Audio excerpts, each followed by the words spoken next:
एक पोस्टकास्ट में जगत गुरु रामभद्राचार्य ने प्रेमानंद महाराज को ना तो विद्वान और ना ही चमत्कारी कहा और चुनौती दी कि यदि उनमें शक्ति है तो उनके सामने संस्कृत का एक अक्षर बोलकर दिखाएं या किसी श्लोक का अर्थ समझाएं।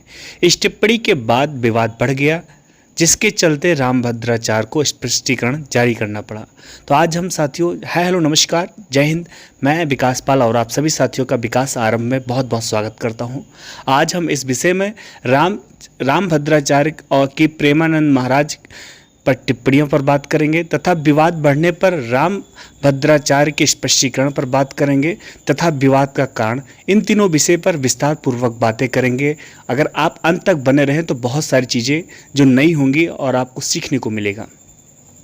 सबसे पहले बात करते हैं रामभद्राचार्य की प्रेमानंद महाराज पर टिप्पणियाँ।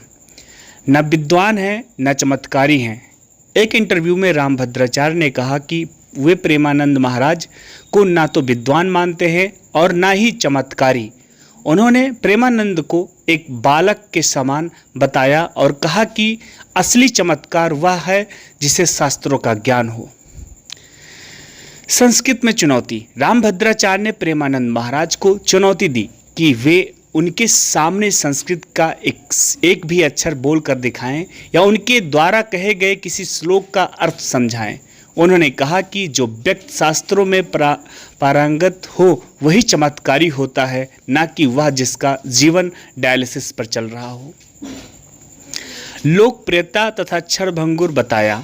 रामभद्राचार्य ने प्रेमानंद महाराज की लोकप्रियता को थोड़े समय के लिए ही रहने वाली बताया और कहा कि वे केवल लोकप्रिय होने का मतलब चमत्कारी होना नहीं है। अब बात करेंगे विवाद बढ़ने पर रामभद्राचार्य का स्पष्टीकरण। भक्तों की नाराजगी।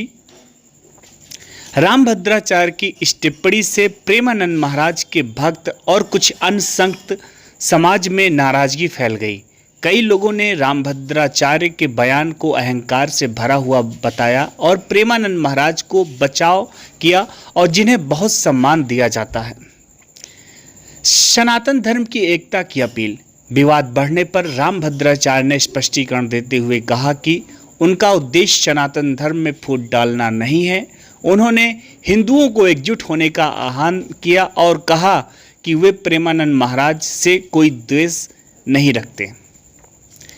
संस्कृत सीखने की सलाह। उन्होंने यह भी कहा कि हर हिंदू को संस्कृत का अध्ययन करना चाहिए।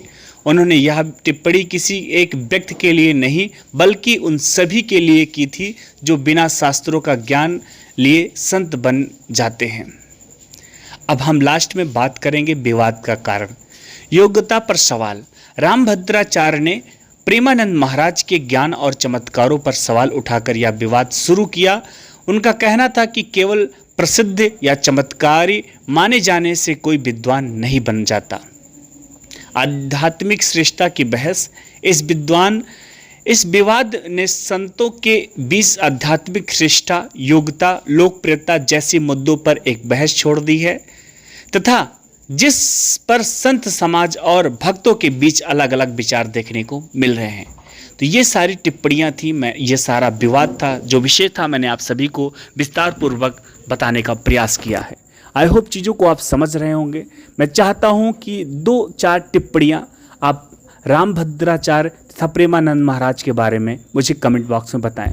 आपको क्या लगता है ये सारी जो कंट्रोवर्सी चल रही है भारतवर्ष में, सही है गलत है, यहाँ पर कौन सही है कौन गलत है, ये सारी चीज़ें क्या हैं? मैं चाहता हूँ अगर आपको थोड़ा सा भी अभ्यास हो तो मुझे कमेंट के माध्यम से ज़रूर बताएं। तथा आप बालाजी सरकार के सच्चे भक्त हैं तो जय बालाजी सरकार कमेंट में लिखना तथा आप चैनल पर पहली बार जुड़े हैं तो चैनल को सब्सक्राइब करना। मैं महाबली से प्रार्थना करूँगा कि आपको साहस दे, सामर्थ्य, आपको खुश रखे, आपके परिवार को संतुष्ट रखे, संभाल कर रखे और ढेर सारा अपना आशीर्वाद बना के रखे। जय हिंद, वंदे मातरम।